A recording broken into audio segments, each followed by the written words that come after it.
Russia looks at itself as a Western society, as a Western economy, a Western nation. वो खुद को east के साथ identify नहीं करता. When you are looking at these Eastern European nations, when they got democratic, naturally उनके दिमाग में उनके पड़ोस में कितना बड़ा देश है, militarily, which was a super power, डर तो रहेगा ही रहेगा. 2008 की म्यूनिक सिक्योरिटी कॉन्फ्रेंस में पुतिन ने साफ साफ बोला था कि यूक्रेन को और जॉर्जिया को मत इंक्लूड करो NATO. And no one had thought कि यूक्रेन कभी रशिया से अलग हो सकता है. जब सैंक्शंस लगे, रशिया के सारे जो सप्लाई लाइंस थे वो तो टुवर्ड्स द वेस्ट थे. वो लोग तेल खरीदने को तैयार नहीं, तेल के ऊपर रिस्ट्रिक्शंस लग रहे हैं, लिमिटेशंस लग रहे हैं. अब रशिया क्या करे? अब आता है रशिया के केस में a very important policy, that is pivot to Asia policy. ठीक है.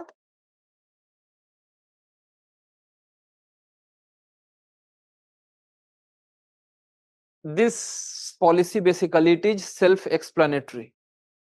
ठीक है ना.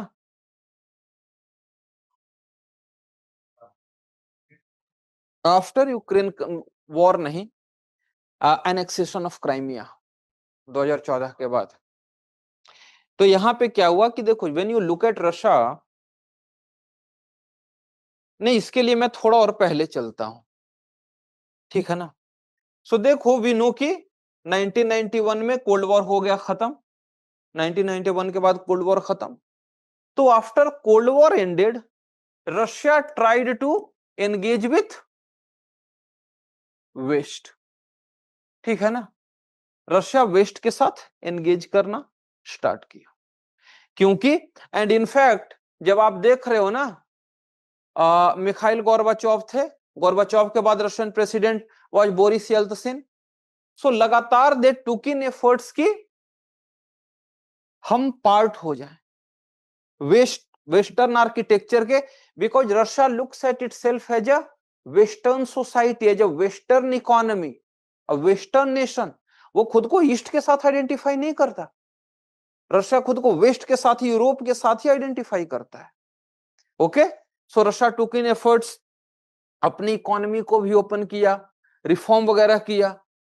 और चूंकि कोल्ड वॉर के when you are looking at all the eastern European nations, इन सब तक रशिया की पाइपलाइन वगैरह तो गई हुई थी, because Russia has one of the biggest reserves as well as biggest producer. ठीक है. तो वो पाइपलाइन आगे चल के जर्मनी वगैरह तक भी पहुंच गई. ठीक है. बाद में in fact Russia was also included in G7 and G7 became G8. ठीक है. तो इस तरीके से रशिया की जिंदगी मस्त चल रही थी.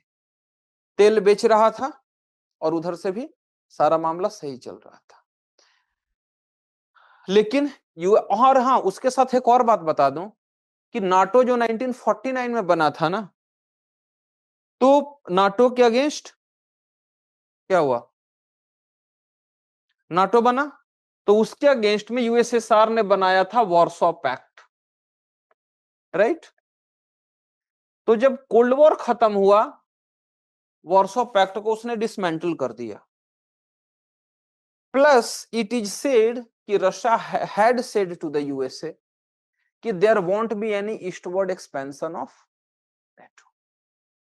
राइट. रशिया कहता है कि हमने बोला था और हमें कमिटमेंट दिया गया था. यूएसए कहता है कि नहीं, ऐसा कुछ नहीं बोला गया था. ठीक है ना. क्योंकि कोई साइंड डॉक्यूमेंट वगैरह नहीं था. ठीक है. अब रशिया एक बात बोल रहा है, यूएसए दूसरी बात बोल रहा है, दोनों के बीच में क्या? और when you are looking at these Eastern European nations, when they got democratic, naturally उनके दिमाग में उनके पड़ोस में कितना बड़ा देश है, militarily, which was a super power, डर तो रहेगा ही रहेगा. So these nations they wanted कि हमें सिक्योरिटी गारंटी मिले यूएसए का अगेंस्ट रशिया. बोले हाँ, yes, they wanted to join NATO.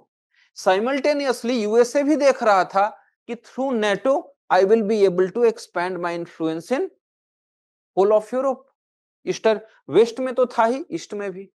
तो ये धीरे धीरे बढ़ते बढ़ते पहुंच गए रशिया के बॉर्डर तक. ठीक है ना.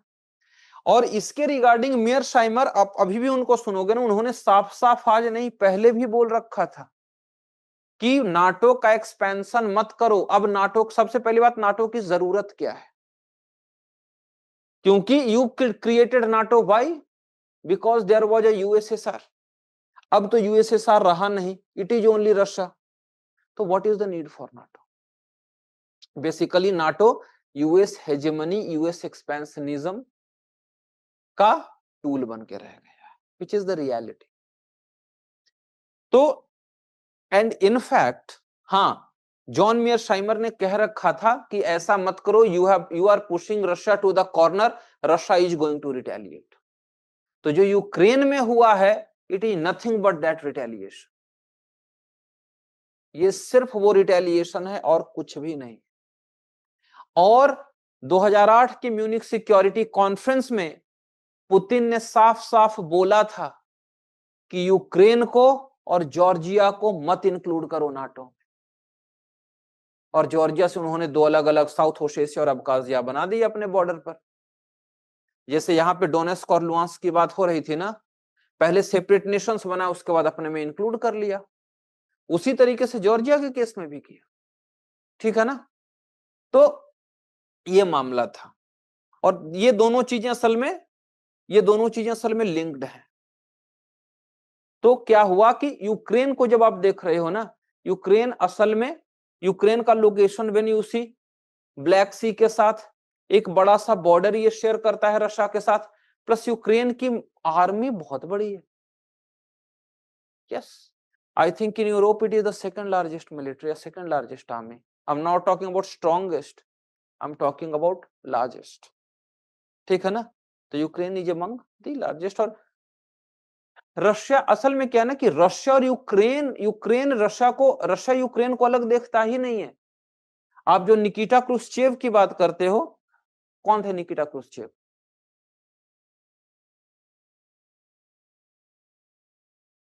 हाँ,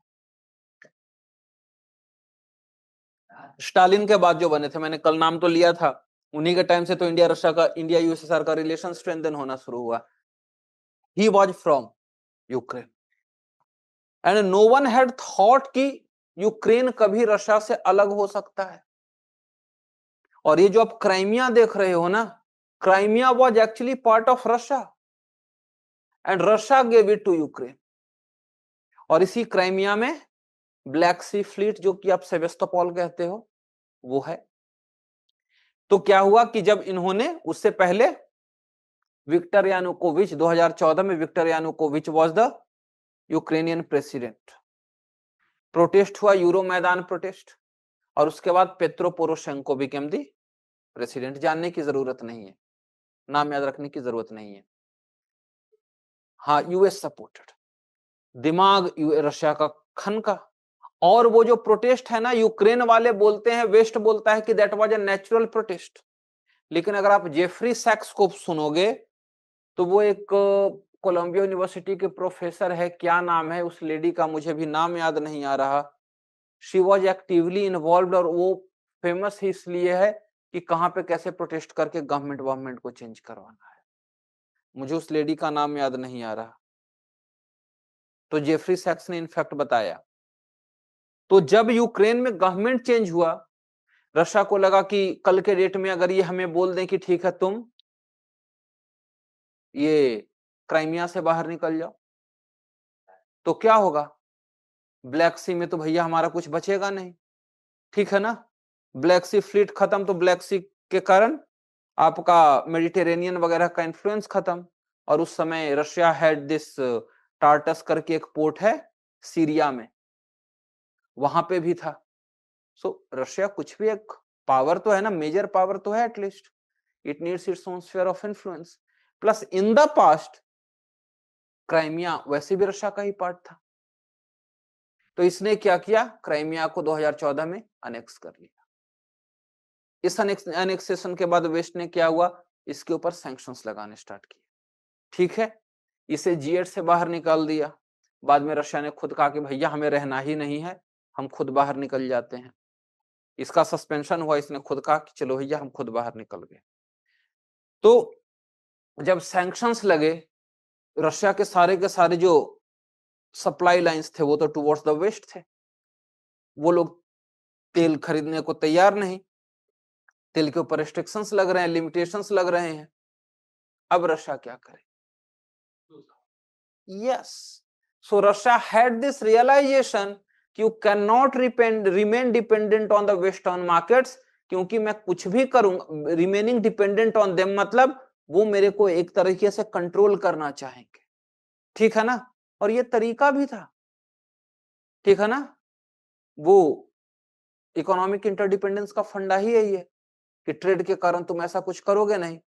So that gave rise to the policy of pivot to Asia.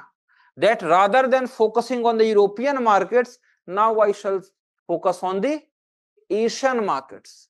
तो उसी pivot to Asia का पार्ट है Russia's engagement with China, India, Pakistan, ये सब देश, आसियान वगैरह सब देश का। So that is part of pivot to Asia. तो ये आपका केस है pivot to Asia पॉलिसी का, ठीक है ना?